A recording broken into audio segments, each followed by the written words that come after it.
The street was quiet until the gunshots shattered the silence.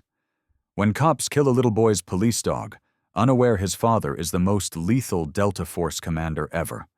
Then little boy screamed, his tiny hands trembling. His German shepherd, a retired police K9 named Thunder, lay motionless on the ground, his once proud body now covered in blood. He dropped to his knees beside him, his trembling hands pressed against his fur. "Please wake up," he whispered. "You didn't do anything wrong." Two officers stood frozen, smoke still curling from their pistols. They thought they'd stopped a threat. "You didn't have to shoot," he cried. "He was just trying to protect me." The officers looked at each other, panic rising, their faces pale. "We thought he was attacking." One stammered, lowering his gun. But the truth was already too late. What they didn't know, what would change everything, was who his father really was. Thousands of miles away, deep in a classified Delta Force training compound, a man received a call that would awaken a part of him the world had long forgotten. His name, Commander Ryan Harlan, former Special Forces legend, codename Ghost. And when he heard his son's tear-filled voice whisper, "Daddy!" They killed Max. Something inside him broke. Moments later, from the end of the street, a black SUV screeched to a halt. A tall, broad-shouldered man stepped out, eyes cold, movements calculated, the kind of presence that silenced everyone around him. He knelt beside the little boy, brushed his hair back gently, then looked up at the officers. "You just killed my dog," he said, "and you have no idea who I am?" He straightened slowly. "You just declared war on the wrong man. Stay till the end, because what this father does next will leave you speechless. Before we start, make sure to hit like and subscribe. And really, I'm curious, where are you watching from? Drop your country name in the comments. I love seeing how far our stories travel." The sun had barely risen when the sleepy suburban neighborhood began to stir. Birds sang from the trees. Sprinklers hissed across neatly trimmed lawns, and somewhere down Oak Ridge Drive, a little boy's laughter echoed softly. 7-year-old Ethan Harlan skipped down the front steps of his home, his blue backpack bouncing with each hop. Beside him trotted a massive German shepherd, his coat gleaming like burnished gold in the morning light. His name was Thunder, a retired police K9 who once served in the city's most dangerous unit. His badge was gone, but his loyalty remained unshaken. "Come on, Thunder," Ethan giggled, clutching his lunchbox. The dog barked once, tail wagging, keeping perfect step with his small strides. Every morning the two made the same short walk to school. And every morning the neighbors paused a smile. They were inseparable. The fearless protector, and the little boy who'd become his whole world. Across the street, Mrs. Thompson watered her flowers. "Morning, Ethan. Morning, Thunder." "Morning." Ethan waved brightly. Thunder gave a low, polite woof. But today, something was different. Thunder's ears twitched. His eyes flicked toward the end of the street, sharp, alert, scanning. His trained instincts had never truly faded. A delivery van sat idling longer than usual. A man leaned against it, watching just a bit too closely. Ethan didn't notice. He hummed a tune from his favorite cartoon, unaware that Thunder had shifted slightly in front of him, blocking his path for a brief moment before letting him continue. "Good boy," he said, patting his neck, thinking he was just being playful, but his low growl vibrated beneath his tiny hand. They turned the corner, passing the old park fence. A jogger waved. Thunder's gaze followed until the man disappeared. Every movement, every sound, he catalogued it all. Somewhere deep in that soldier's mind, something didn't feel right. When they reached the school gate, Ethan knelt beside him and hugged his thick fur. "You wait here, okay? I'll be back after class." Thunder sat calm but watchful as he ran off. His amber eyes followed him until he vanished inside. The wind shifted. A faint metallic scent, foreign sharp, reached his nose. His muscles stiffened. Something was coming, and by sunset, this quiet street would never be the same again. It started with a single call. A neighbor reporting a large dog acting aggressive near the park. The dispatcher barely finished reading the note before two patrol officers, Officer Harris and Officer Grant, acknowledged the alert. It sounded routine. Just another complaint about a dog off-leash. They arrived minutes later, their cruiser tires crunching over the gravel road. Kids played in the distance, their laughter mixing with the faint sound of barking. At first, nothing seemed out of the ordinary until they spotted a German shepherd standing stiffly in the middle of the street. Growling low at someone behind a parked van. "Eyes on that shepherd," Harris said, stepping out of the car, hand instinctively on his weapon. "Could be the one," Grant squinted. "There's a kid nearby." Indeed, just a few feet away, Ethan stood frozen, clutching his backpack. Thunder stood protectively in front of him, teeth bared, not at him, but at the man crouched behind the van. The man's hands were trembling, shoving something metallic into a duffel bag. Thunder barked sharply, lunging forward a few inches. The sound shattered the stillness. The man panicked, dropped the bag, and sprinted away down the alley. But the officers didn't see him clearly.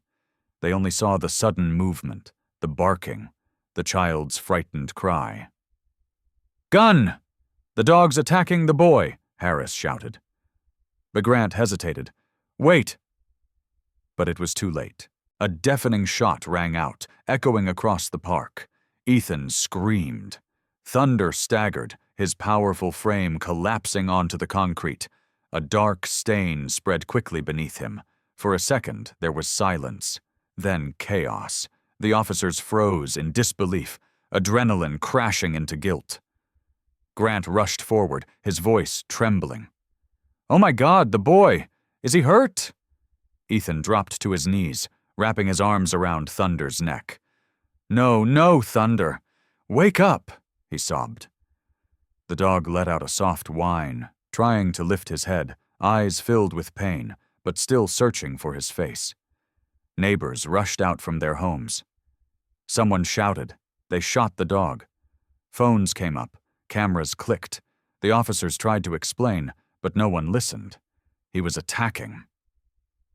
Harris stammered, his voice breaking, but the crowd's anger was louder. Ethan's small hands trembled as he pressed against the wound, his tears falling on Thunder's fur.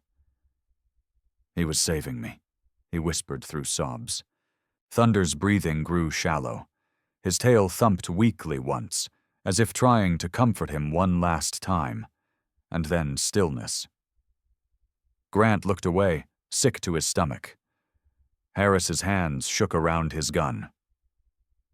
"We didn't know," he muttered almost to himself. But the camera phones were still rolling. The world had already chosen its side. A father's world was about to collapse, and a storm of justice was only beginning to, as the entire neighborhood stood still. The sound of Ethan's cries echoing through the street like something torn straight from a nightmare. Sirens blared in the distance, growing louder with every second. But to Ethan, the world had gone silent except for the faint, uneven breaths of the dog lying in his arms. "Please," he whispered, shaking him gently. "You have to wake up." But Thunder didn't move. His eyes fluttered. His chest rose one last time, then still-edled completely. The weight of that silence crushed him. Neighbors rushed forward, shouting at the officers. He wasn't attacking him. "That dog saved that child. You didn't even check." The voices collided in a storm of outrage. A woman filmed the scene, her voice trembling. "This is going online," she said. Officer Harris stepped back, pale and sweating. "It was self-defense," he muttered weakly. Grant's jaw clenched. "You shot too soon," he whispered, guilt already settling in. Ethan pressed his face into Thunder's fur, sobbing so hard his tiny body shook. Blood stained his hands and the hem of his blue shirt. "He was trying to protect me," he choked out between breaths. "He was my best friend." The first backup units arrived, sirens flashing red and blue across the quiet houses. Paramedics approached, but Ethan screamed when one of them tried to pull him away. "Don't touch him. He's my dog." An officer crouched beside him, voice gentle. "Sweetheart, we need to help him." "You already heard him," he yelled, his voice breaking with pure heartbreak. Grant turned away, unable to meet his eyes. His radio crackled. Someone from dispatch asking for a status report, but he couldn't bring himself to answer. The paramedics finally lifted Thunder's body onto a stretcher, wrapping it carefully, but Ethan refused to let go until one of them promised. "We'll take care of him, I swear." Only then did he release his paw, his hand trembling like a leaf in the wind. As the ambulance pulled away, the street was flooded with flashing lights, officers, and anger. Neighbors shouted for justice, recording everything. Harris stood frozen, his weapon lowered, staring at the blood stain on the pavement. He knew deep down something had gone horribly wrong, and it wouldn't stay buried for long.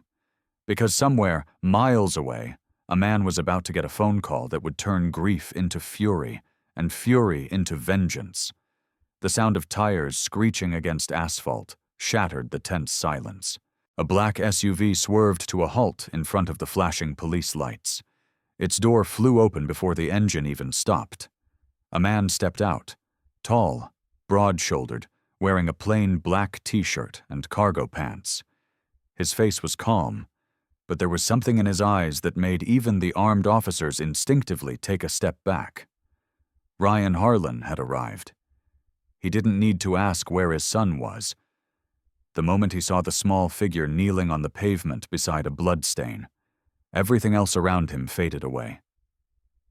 "Ethan," his voice cracked as he ran forward. The little boy looked up, his tear-streaked face pale. "Daddy," he cried, running into his arms. His tiny hands were covered in blood. Ryan froze. For a moment, his combat-hardened mind couldn't process what he was seeing. His son's trembling shoulders, the stretcher being loaded into the ambulance. The two police officers standing nearby, faces pale with guilt. He crouched down to Ethan's level, brushing a strand of hair from his face. "Sweetheart, what happened?" "They shot him," he whispered, his voice breaking. "They shot Thunder. He was trying to protect me." Ryan's throat tightened. He looked toward the ambulance, the black bag, the paramedics' somber faces, and his jaw clenched. Years of battlefield discipline kept him still, but his eyes burned with something deeper than rage. He stood slowly, turning toward the officers. The air seemed to grow heavier. "Who fired?" Officer Harris swallowed hard. "It was an accident." "We thought you thought wrong," Ryan said quietly. The calmness in his tone was more terrifying than any shout could have been.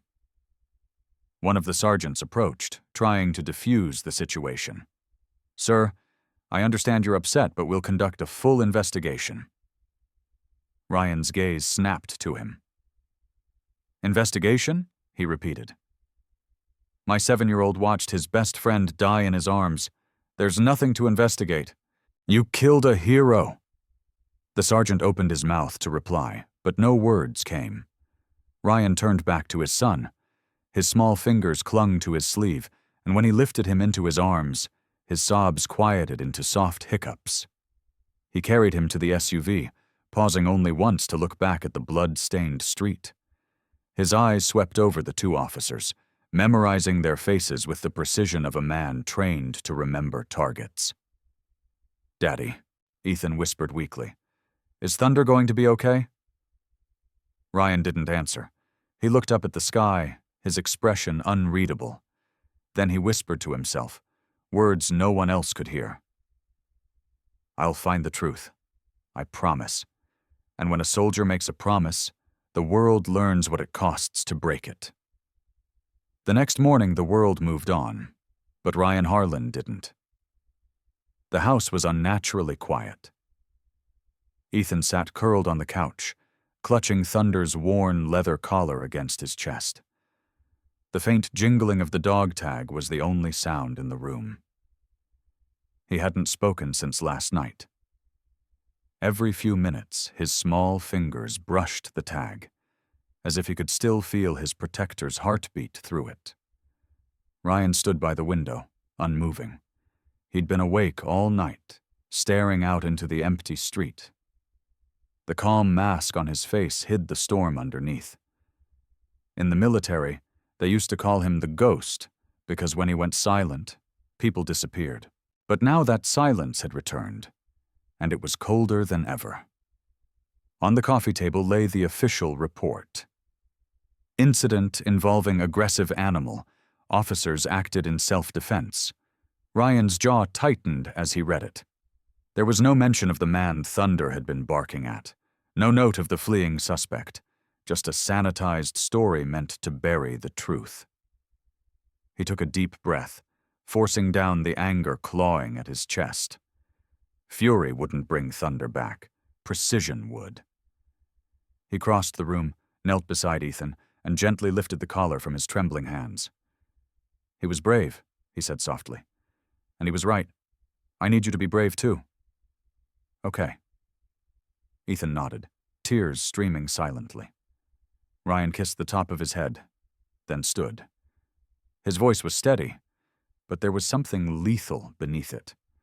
The tone of a man who'd once commanded operations in places that didn't exist on maps. He picked up his phone, dialing a number few people in the world had. "It's Harlan," he said quietly. "I need a favor. I need access to civilian incident footage. Full coverage of Oak Ridge Drive. Timestamp 1430 hours, and I need it now." A pause, then a voice on the other end. "Understood. Sending it through secure line." Ryan ended the call and looked once more at the blood-stained collar. "They think this is over," he murmured. "They have no idea who they just hurt." The silence returned, heavy, controlled, and dangerous, because when Ryan Harlan went quiet, it meant someone was about to pay. By the time dawn broke the next day, Ryan Harlan was already deep in motion. He hadn't slept. The hum of his laptop filled the small living room, the glow from the screen reflecting off his hardened face. His fingers moved with precision, typing commands, opening secured networks that most civilians didn't even know existed. On the table beside him lay a stack of printed reports, police statements, dispatch logs, and a blurry photo from a bystander's phone showing a man fleeing behind the van, just moments before the shot was fired. It was the single detail the department had conveniently omitted. He zoomed in on the image. The man's hand held something metallic, not a weapon, something smaller, cylindrical, with a faint red wire visible in the reflection. Ryan's stomach turned cold. He'd seen that kind of setup before. He'd known on the battlefield. Improvised explosive triggers. "Thunder," he murmured under his breath. "You weren't protecting him from them. You were protecting him from him." He clicked another window. A familiar voice came through a secure line. "Harlan, you back in the game, brother?" "Not by choice," Ryan replied flatly. "I need traffic cam footage from Oak Ridge, 1400 to 1500 hours. Priority 1, don't route through city servers and they're compromised." The voice hesitated. "You think there's a cover-up?" "I don't think," Ryan said, eyes narrowing. "I know." Minutes later, encrypted files began to stream onto his screen. One by one, camera angles from intersections and stores near the park appeared.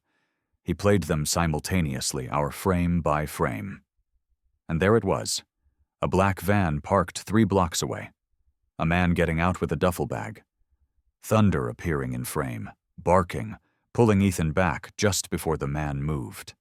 Then the officer's cruiser arriving, blocking the camera view. And seconds later, the muzzle flash. Ryan's hand clenched into a fist. "He was right on him," he whispered, "and they shot the only one who saw it." He uploaded the stills into a separate encrypted drive, tagging them by timestamp. His military instincts were in full control now, calm, efficient, deadly focused. At that moment, his phone buzzed. A text from an unknown number. "You're asking the wrong questions, Commander. Walk away." Ryan stared at the message for a long second. Then he exhaled slowly, the faintest smirk forming on his lips. "Wrong move," he muttered. He deleted the message, locked the laptop, and grabbed his jacket. Before walking out, he glanced toward the hallway where Ethan slept, clutching Thunder's old collar. "This isn't about revenge anymore," he whispered. "It's about truth." Then he stepped into the cold morning air. A soldier without orders, hunting not for blood, but for justice. And somewhere in the city shadows, the people who killed his dog were about to learn that Ryan Harlan didn't forgive, and he never forgot. 2 nights later, the rain came hard, the kind that turned streets into rivers and memories into ghosts. Ryan Harlan sat in the dim light of his garage, the scent of gun oil and damp earth mixing in the air. On the workbench lay a sealed evidence bag, Thunder's vest still stained with dried blood. He stared at it for a long time before finally unzipping the bag. His fingers brushed over the K9 patch, torn and darkened. Every mark told a story, but one stain stood out. It was on the lower strap, smeared in a direction that didn't make sense. Thunder's wound had been on the shoulder. This stain was from something or someone else. Ryan's instincts sharpened. He carefully cut out a small swab of the blood and placed it into a sterile vial. Then he picked up his phone. "Dr. Sarah Mitchell," he said when the call connected. "It's Ryan. I need a rush forensic test." "Human DNA. Don't ask why, Ryan," her voice replied cautiously. "You're not in the field anymore." "What's going on?" He paused. "Just do this for me, please." Within hours, she met him at her private clinic. The hum of lab equipment filled the silence as she placed the sample under the analyzer. Ryan paced behind her, every tick of the machine echoing like a heartbeat. Finally, the monitor beeped. Sarah's brows furrowed. "This isn't your dog's blood," she said slowly. "It's human." Ryan stopped pacing. "Human? Yes, male." And she hesitated, pulling up the database match. "He's in the system flagged by Homeland Security." Ryan leaned over the monitor. The photo that appeared made his stomach twist. A known fugitive linked to multiple bombings overseas. The same man he'd seen behind the van in the footage. Thunder hadn't been aggressive that day. He'd been tracking a terrorist. Ryan closed his eyes, the truth washing over him like a knife's edge. He saved him. He whispered. He knew. Sarah looked at him with quiet awe. "Your dog might have prevented something catastrophic, Ryan." He nodded slowly, eyes dark with resolve. "And no one will ever know unless I make them." He grabbed the report, his voice dropping into that low, measured tone his enemies once feared. "They called it a mistake," he said. But it wasn't a mistake. It was a cover-up. As thunder rolled outside, Ryan walked into the storm. A father with proof, a soldier with purpose, and a man about to expose the truth behind his best friend's death. By the end of the week, the story had exploded. The video of a little boy screaming over his dying dog was everywhere. News broadcasts, social media feeds, and morning talk shows. Headlines screamed across screens. Police shoot retired K9 in front of child, hero dog or aggressive animal. The internet decides. Millions watched in outrage. Millions more demanded justice. The image of Ethan clutching Thunder's lifeless body had become a symbol of innocence, betrayal, and loss. Hashtags trended across platforms. Candlelight vigils appeared outside police stations. The world was angry. But Ryan Harlan stayed silent. He didn't post, he didn't comment, he didn't go on TV. Instead, while the world argued, Ryan was buried in his investigation, moving through the city's underbelly, gathering files, tracking down surveillance records, and quietly tracing the man Thunder had died chasing. Every time a news anchor said tragedy, he whispered under his breath, "Heroism." At night, he'd sit beside Ethan's bed as he slept, holding Thunder's medal in his palm. His soft breathing reminded him why he couldn't stop. The department could hide evidence. They could twist the truth, but they couldn't erase what Thunder had done. Outside, the police chief held a press conference. "Our officers followed procedure," he told the reporters. "It was an unfortunate event, but no laws were broken." Ryan watched the broadcast from a distance. His jaw tightened. "No laws," he muttered. "Just morals." The next moment, his phone buzzed. A message from one of his old Delta teammates. "You're trending, Commander. People want you to speak," he typed a reply. "Not yet. Truth first, noise later." Then he opened the encrypted drive and stared at the photos of the fugitive's face. The same man whose blood had been on Thunder's vest. Somewhere out there, that man was still walking free. And Ryan wasn't about to let that stand. The world might have moved on to outrage and hashtags, but Ryan wasn't seeking attention. He was seeking justice. And while the cameras pointed at the police department, Ryan Harlan was already in the shadows, hunting the real killer. The city was asleep when Ryan Harlan made his move. The rain had stopped, leaving the streets slick and silent, the kind of silence he'd learned to operate in years ago, when missions were measured not in minutes, but in heartbeats. He parked 2 blocks from an abandoned storage facility on the outskirts of town. The address traced from a receipt found in the fugitive's duffel bag. Every instinct told him this was the place. He slipped on gloves, checked his pistol, and moved through the shadows with surgical precision. Inside, the air rire of fuel and metal. Broken crates lined the walls. On one table, maps of the city were spread out. Circled locations marked routes. His eyes narrowed as he leaned closer. The red circle around Oak Ridge Elementary School made his blood run cold. That was Ethan's school. He turned on a small flashlight and saw something else. A half-assembled device wired to a detonator. "Crude but deadly row," he whispered, realization hitting like a hammer. The dog had picked up the scent days before the attack. He hadn't been barking at random. He had been trying to stop this. Ryan's breath slowed, his soldier's discipline kicking in. He photographed everything. The explosives, the blueprints, the vehicle registration tags, all evidence of a plan to target innocent lives. Then he found the security camera mounted in the corner, dust-covered but still recording. He popped the drive and slipped it into his pocket. Back in his SUV, he connected the footage to his laptop. The grainy video showed the fugitive working in the facility, and then a visitor and a man in uniform. Ryan leaned closer. The badge was clear. "A police officer, son of a—" he growled.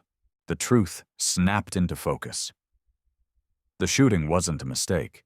It was a cover-up to silence the dog that had discovered the connection. Thunder hadn't died protecting Ethan from danger. He died exposing corruption. Ryan's pulse pounded in his ears. "They killed him to keep it quiet," he said, voice low and trembling with contained rage. He replayed the footage, freezing on the officer's face. It was Harris, the same man who had fired the shot. But it wasn't fear in Harris's eyes that day. It had been recognition. The betrayal cut deep. Ryan closed the laptop, his reflection staring back at him in the dark window. A father, a soldier, and now a man with proof. He whispered, "You were right, boy. You always were." Outside, The first hint of dawn began to creep across the horizon. Somewhere in that pale light, Ryan Harlan made a vow, not out of vengeance, but out of loyalty. They had taken his friend. Now he would take their lies apart, piece by piece. By the time the sun rose, Ryan Harlan had already made his decision. No lawyers, no press, no warnings, just the truth. Delivered face to face. He walked into the precinct like a ghost returning to the battlefield. Calm, deliberate, unstoppable. Every officer in the lobby turned to stare. They all knew who he was by now. The grieving father, the war hero, the man whose silence spoke louder than any news headline. Ryan went straight to the duty desk. "I'm here for Officer Harris," he said. His voice was quiet, too quiet, the kind of tone that carried danger. Harris appeared minutes later, pale and uneasy. He looked like he hadn't slept in days. "Commander Harlan," he started. "Listen, Ryan cut him off. No excuses." He placed a small USB drive on the table between them. "Play it." The room fell silent as the footage began. The fugitive in the storage facility, the explosives, and finally the damning frame showing Harris entering the warehouse. The other officers watched, stunned, Harris's face drained of color. I didn't know he'd record it," he whispered. Ryan's jaw tightened. "You didn't know Thunder would find him either, did you?" The chief stepped forward. "Harlan, we can handle this internally." "Internally?" Ryan's eyes locked onto him, cold as steel. "You already did that. You buried evidence. You let the world call my dog a threat when he was saving your city." No one moved. Even the air seemed afraid to shift. Harris's hands trembled. He told me it was just an exchange intel for money. When Thunder started barking, I panicked. I didn't mean Ryan slammed his hand against the table. The sound cracked like thunder. "You didn't mean to cover up a terrorist network. You didn't mean to shoot a hero." The officer flinched, eyes glistening. "I'm sorry." Ryan took a step closer, lowering his voice to a whisper. "You're going to be more than sorry. You're going to confess publicly on record. Every name, every lie, every file, or I'll make sure the world hears it from me." Harris nodded, broken. Ryan straightened, his tone calm again. "Good. Then maybe Thunder's death will finally mean something." As he turned to leave, the entire precinct stood frozen. Not by rank, but by respect, because they all knew what they had just witnessed wasn't vengeance. It was justice.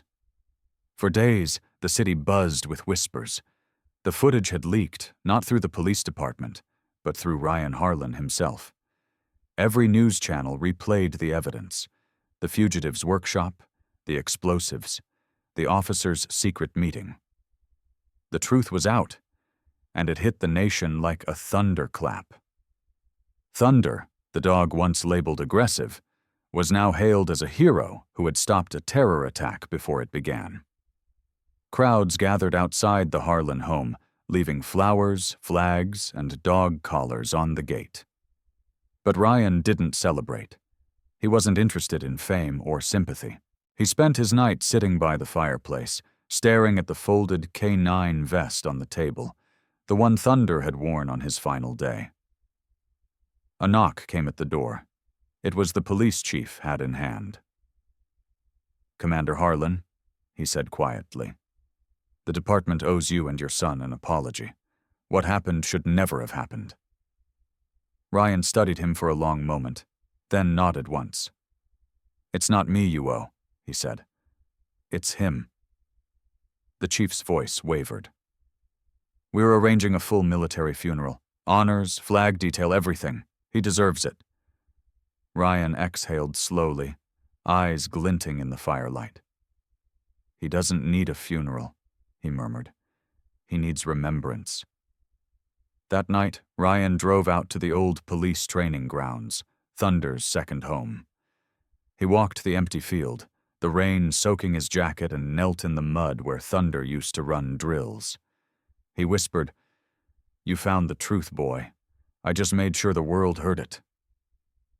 Behind him, the faint glow of headlights appeared. Ethan stepped out, holding a small lantern. "Daddy," he said softly, "can we tell people what Thunder did?" Ryan smiled faintly, lifting him into his arms. "We already did." The wind rustled through the trees, and for a moment it felt like the sound of paws running through the grass again. A hero returning home.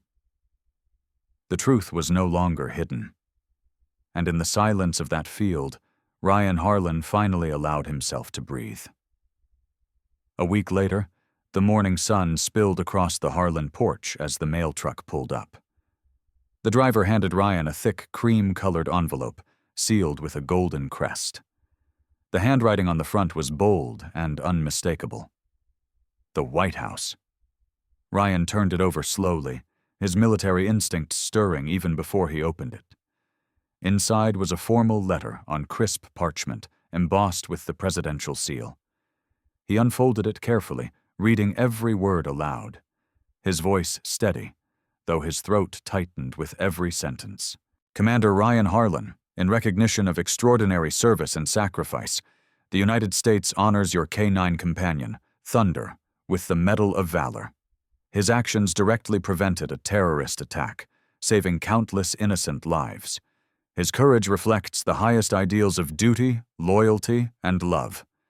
On behalf of a grateful nation, thank you, the President of the United States." Ryan's fingers trembled slightly as he lowered the letter. For a long time, he said nothing. Then he glanced toward the living room where Ethan was drawing at the table. "Hey, sweetheart," he called softly. "Come here a second." He skipped over, curious. "What's that?"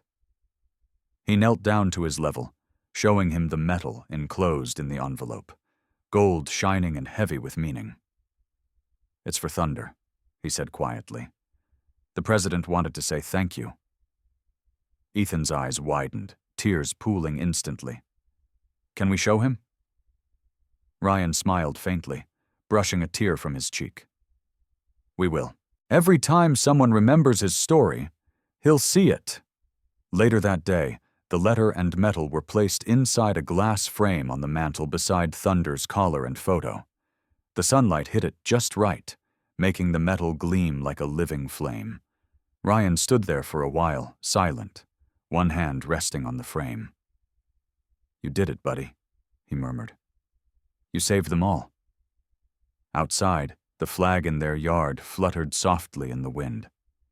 For the first time since that terrible day, Ryan Harlan felt peace. Not because justice had been served, but because Thunder's sacrifice had finally been honored. The day of Thunder's memorial arrived beneath a sky strewn with gold and gray. Hundreds gathered at the city square. Police officers, veterans, families, even strangers who'd watched Ethan's tearful video and never forgotten it. A massive flag waved gently behind the podium, and at its base stood a marble plaque engraved with just 5 words: Thunder, Protector, Hero, Friend. Ryan Harlan stood beside his son, both dressed in black. Ethan held a single white rose, his small fingers trembling as he looked up at the portrait of his dog, proudly wearing his K-9 vest. The ceremony began with the sound of bagpipes. Uniformed officers saluted, their faces solemn. But as the crowd quieted, 2 figures emerged slowly from the back: Officer Harris and Officer Grant. The air shifted instantly. Murmurs rippled through the audience. They walked to the stage, eyes down, carrying a neatly folded American flag. Harris's hands shook as he approached Ryan and Ethan. For a long moment, no one spoke. Finally, Harris knelt in front of Ethan. "This flag," he said quietly, voice trembling, "was meant to honor heroes, and we failed to see one standing right in front of us." He held the flag out to him. "I'm so sorry." Ethan looked at him, tears glistening in his wide eyes. He hesitated, then whispered, "Thunder forgave you. I think he'd want me to, too." The words hit harder than any punishment could. Harris bowed his head, his shoulders shaking as Grant placed a hand on his back. Ryan stood silently, then extended his hand. "Make sure his story is never forgotten," he said evenly. "That's how you make it right." Harris nodded, gripping his hand tightly. When they stepped away, Ethan placed the rose beside the plaque. The crowd fell silent as the flag draped across the marble, the sun breaking through the clouds above. Somewhere in that light, it almost felt like a thunder moved, a faint wag of a tail, a presence watching proudly.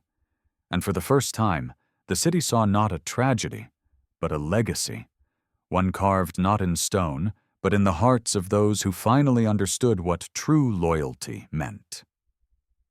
The sky was painted gold and crimson.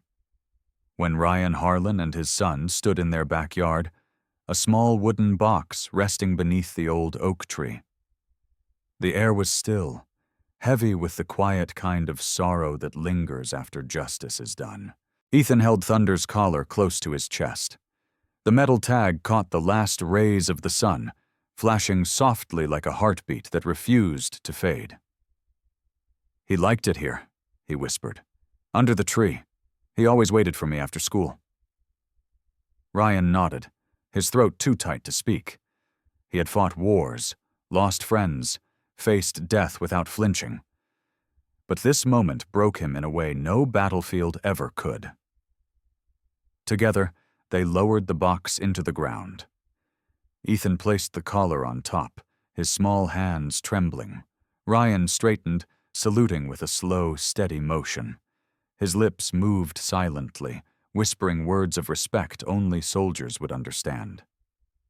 "Rest easy, soldier," he said at last. "Mission complete." The wind stirred through the leaves, rustling like footsteps in the distance. For a fleeting second, it felt like thunder was still there, watching, guarding, faithful as ever. Ethan knelt by the mound of fresh earth, pressing a hand over it. "I'll never forget you," he said softly. His father placed a comforting hand on his shoulder. "You don't have to," he replied. "Heroes never really leave us. They just walk beside us where we can't see." A single flower, bright white against the dark soil, rested on the grave. The petals fluttered in the evening breeze, glimmering like a final salute from nature itself. As the sun dipped below the horizon, Ryan turned toward the house, his arms still around his son. The golden light faded, leaving behind only the silhouette of the oak tree, standing tall, silent, eternal. Behind them, a faint jingle of a collar echoed once, then faded into the wind. Thunder was gone, but his presence lingered, not in the ground, but in every heartbeat that dared to protect, every soul that chose love over fear. And for the first time, Ryan Harlan allowed a tear to fall, not from pain, but from pride. A month had passed since that quiet evening beneath the oak tree. The house was calmer now. No more reporters, no more flashing lights, just the soft rhythm of healing. Still some mornings, Ethan would wake up and glance toward the porch, half expecting to see Thunder waiting there, with his tail thumping against the steps. Ryan noticed it too, the silence where paws once echoed. He tried to fill it with routine, making breakfast, walking Ethan to school, tending the flowers by Thunder's resting place. But deep down, the house felt emptier without the steady heartbeat of their loyal guardian. Then one morning, the doorbell rang. Ethan rushed to open it, barefoot and curious. On the porch sat a small crate wrapped with a blue ribbon. The tag read simply, "For Thunder's little boy, so he's never unprotected again." "From the men he saved," Ethan gasped. Inside, nestled in a soft blanket, was a German shepherd puppy, wide-eyed, clumsy, and already wagging its tail as if it knew exactly where it belonged. "Daddy!" he squealed, Look! Ryan stepped forward, stunned. He knelt beside him as the puppy nuzzled against Ethan's face, licking away the tears he didn't even realize he was shedding. "He looks just like Thunder," he whispered. Ryan smiled faintly. "Yet," he said softly, "but this one's got a fresh mission." Ethan giggled, hugging the pup close. "What's his name?" Ryan thought for a moment, then nodded towards the framed metal on the wall.